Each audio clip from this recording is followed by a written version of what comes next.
बिहार की राजनीति में महागठबंधन भले ही 7 दलों का मजबूत गठबंधन माना जा रहा हो, लेकिन उसके सामने खड़े एनडीए ने भी बड़ी चाल चल दी है।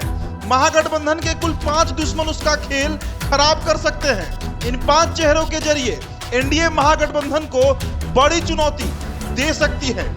लोकसभा चुनाव 2024 के लिए बिहार के राजनीतिक दलों की तैयारियां शुरू हो चुकी है। जोड़ तोड़ की सुगबुगाहट भी दिख रही है। अभी तक के हालात इस बात का इजहार करते हैं कि बिहार में 3 मोर्चों पर लोकसभा के लिए वोट पड़ना है तो पक्का है। कांग्रेस अगर अपने एकला चलो के स्टैंड पर कायम रही तो वोटों का बंटवारा 4 हिस्सों में होगा। एक खेमा महागठबंधन, दूसरा खेमा बीजेपी सहित एनडीए का होगा, तो तीसरा खेमा असदुद्दीन अवैसी की पार्टी एआईएमआईएम का रहने वाला है। एआईएमआईएम को लेकर नीतीश कुमार ने अपनी चिंता भी पूर्णिया रैली में जाहिर की है।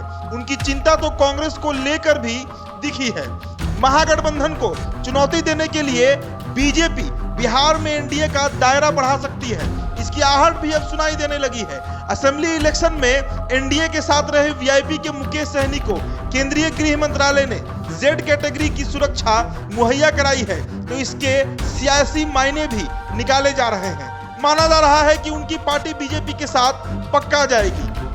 मुकेश सहनी जिस बिरादरी से आते हैं उसकी आबादी बिहार में करीब 14% आंकी जाती है।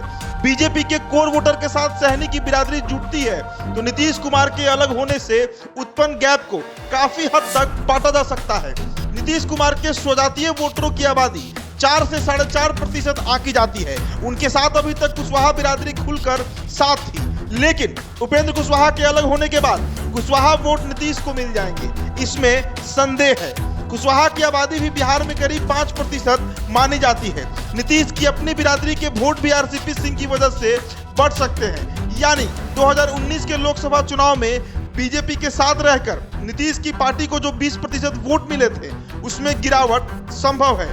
महागठबंधन के दूसरे दलों के वोटर नीतीश कुमार की पलटीमार राजनीति से इतने तंग आ चुके हैं कि वे आरजेडी या महागठबंधन के दूसरे घटक दलों को तो वोट कर सकते हैं, लेकिन नीतीश को पाठ पढ़ाने का मौका गंवाना नहीं चाहेंगे। 2019 के लोकसभा चुनाव में बीजेपी, जदयू और एलजेपी का बिहार में गठबंधन था। जदयू और बीजेपी ने बराबर सीटों पर 17-17 पर चुनाव लड़ा था। एलजेपी को शेयरिंग के लिए 6 सीटें मिली थी।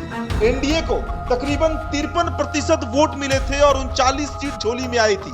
महज 1 सीट कांग्रेस की झोली में गई थी। आरजेडी का खाता भी नहीं खुला था। एनडीए को मिले वोट में बीजेपी की हिस्सेदारी 23.58%, तो जदयू को 21.81% थी। तब नरेंद्र मोदी का चेहरा प्रधानमंत्री के लिए घोषित था, इसलिए यह मानकर चलना चाहिए कि जदयू को जो वोट मिला उसमें बीजेपी समर्थक वोटरों का मत भी शामिल था। ऐसा सोचने के पीछे कारण यह है कि 2020 के विधानसभा चुनाव में नीतीश की पार्टी जदयू का वोट घटकर 15% पर आ गया था। हालांकि विधानसभा चुनाव में बीजेपी भी जदयू के साथ थी।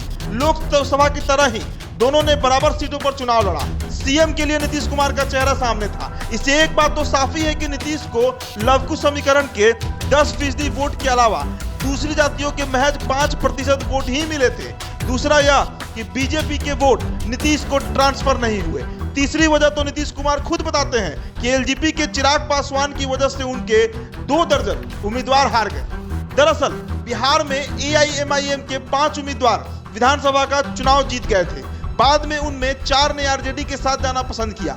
एआईएमआईएम के उम्मीदवारों के जीतने की वजह मुसलमानों का समर्थन था। इसे आप इत्तेफाक कहिए या जो कुछ, एआईएमआईएम के सभी उम्मीदवार सीमांचल से चुने गए थे। इतना ही नहीं, पिछले साल हुए विधानसभा के उपचुनाव में गोपालगंज की सीट पर राजद उम्मीदवार की हार इसलिए हो गई क्योंकि वहां मुसलमानों ने आरजेडी की बजाय एआईएमआईएम उम्मीदवार को वोट कर दिया।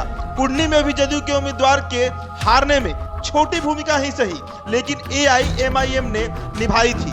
सीमांचल में महागठबंधन को रैली इसलिए करनी पड़ी कि मुसलमानों के वोट अवैसी की वजह से बिखर न जाए। नीतीश कुमार ने नाम लिए बगैर कहा कि बीजेपी के लिए काम करने वाली एक पार्टी मुसलमानों को गुमराह कर रही है। इतना तो सच ही है कि मुसलमान वोटों का बिखराव बीजेपी के हक में माना जाएगा। इसके बाद महागठबंधन को सिर्फ एआईएमआईएम से ही नहीं बल्कि उपेंद्र कुशवाहा, आरसीपी सिंह, मुकेश सहनी और चिराग पासवान से भी खतरा है। जाति समीकरण को देखें तो बिहार में उपेंद्र कुशवाहा की कोयरी बिरादरी की 4.5%, आरसीपी सिंह की कुर्मी बिरादरी की 4%, मुकेश सहनी की मल्लाह बिरादरी की 14% और चिराग पासवान की दलित बिरादरी की 14% आबादी के वोट इन लोगों की वजह से महागठबंधन के बजाय एनडीए में जा सकते हैं। सवर्ण वोट तो परंपरागत ढंग से बीजेपी का ही रहा है। पिछड़ी जाति में शामिल वैश्य समाज का वोट भी बीजेपी को ही मिलते रहा है। वैश्य समाज की आबादी 30% मानी जाती है। बिहार में वैश्य समाज 56 उपजातियों में बटा है। बीजेपी की यह रणनीति भी है कि महागठबंधन को पटकनी देने के लिए छोटे दलों को साथ लेना है। अपनी रणनीति में बीजेपी कामयाब होते भी दिख रही है। बीजेपी की कोशिश तो है कि जीतन राम मांझी की पार्टी हमको भी साथ ले ले। 2025 में तेजस्वी की ताजपोशी का जिस तरह मांझी ने यह कहकर विरोध किया कि उनसे तो अधिक पढ़ा लिखा और योग्य उनका बेटा है, उससे यही लगता है कि आने वाले समय में वे भी एनडीए का हिस्सा हो सकते हैं।